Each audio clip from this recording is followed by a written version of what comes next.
everything in life is getting a little bit more expensive, from rent, interest rates, and your basic groceries. So how can you save money on your maintenance for your hair system?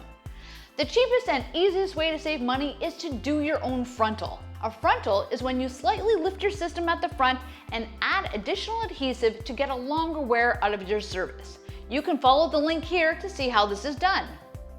The front of your hair system is the most delicate and easy areas to lift, as it endures the most amount of activity. Whether you are just washing your face, styling your hair, or even dealing with a humid day or a sweaty afternoon at the gym, the front hairline takes the brunt of your activities. So purchasing yourself a little bit of adhesive can really assist you in making sure your system stays put a little longer, saving you some money by prolonging your maintenance. Hope this helps. Like and subscribe, and we'll see you next time. Bye.